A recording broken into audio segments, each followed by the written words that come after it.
So the Finnish case. So the actors of radicalization in Finland, so they are primarily various kinds of far-right groupings, and there are also some not highly organized radical Islamist actors. In Finland, the public authorities use the concept of radical Islamism rather than jihadism, but it's more or less the same. And then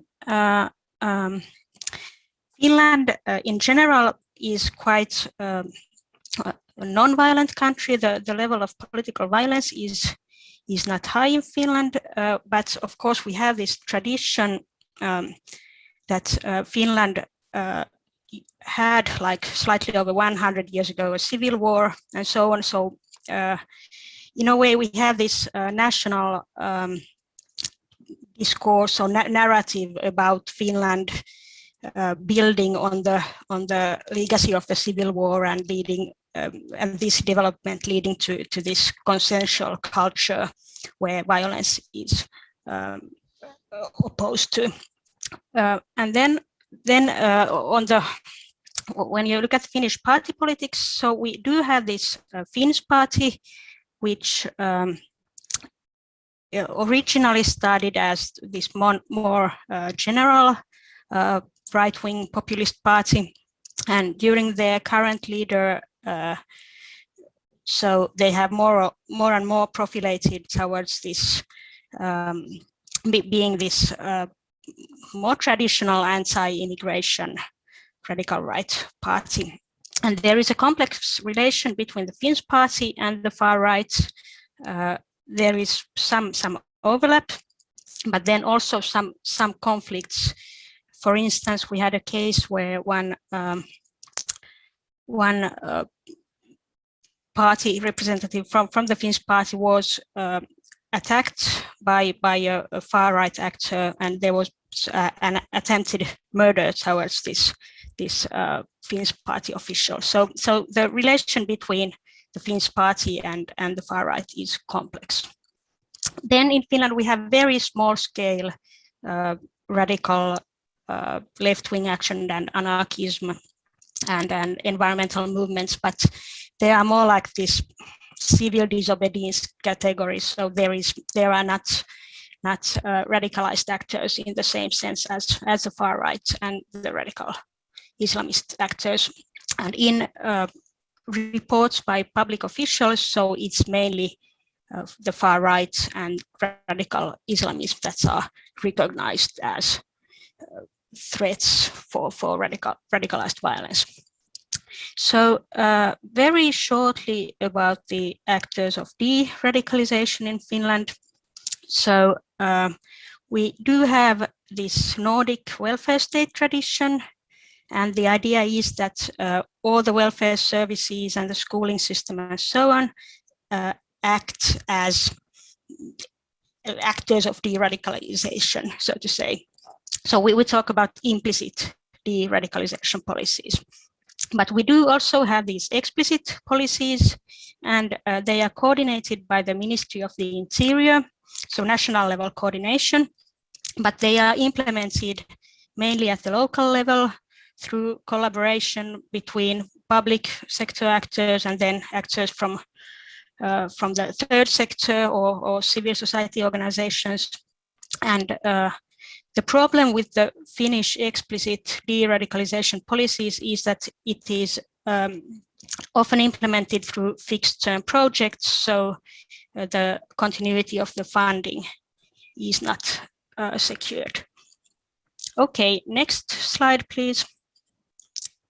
So we very shortly about this IGAP spectrum. We didn't have that much about it in the report 3.1, but our report 3.2 represents then the cases, presents the cases that represent more broadly these phenomena that are typical to Finland. And if I say it very shortly, so one can say that the Finnish cases are not very organized.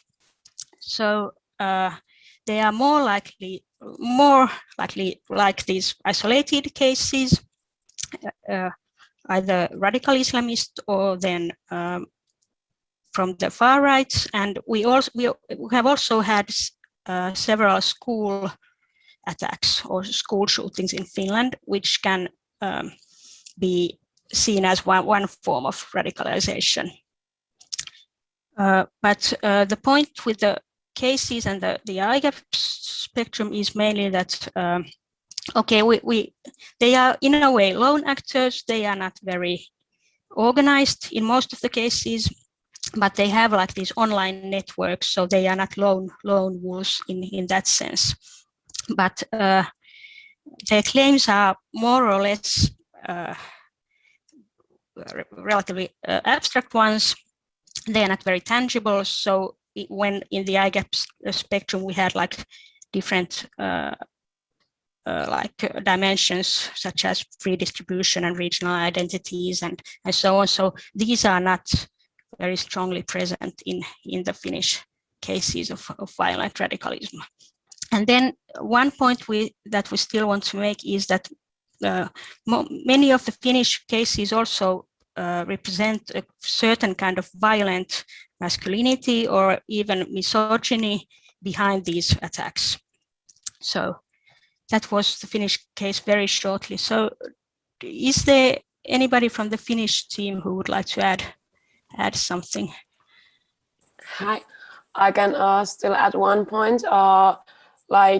British team already told us, also here in Finnish case, the media has had a big impact. What do we see as a terrorism, or not only media, but like the whole public discourse, and media of course has a big role in it. And Kanerva told us, there have been 3 school shooting cases which have not been recognized as a terrorism, even if they have political elements, and nowadays they have been researched in the context of extreme violence also. But the thing is that they got a huge attention on media, but more on the personal level, and if these perpetrators has had mental health problems or stuff. So thank you, Laura.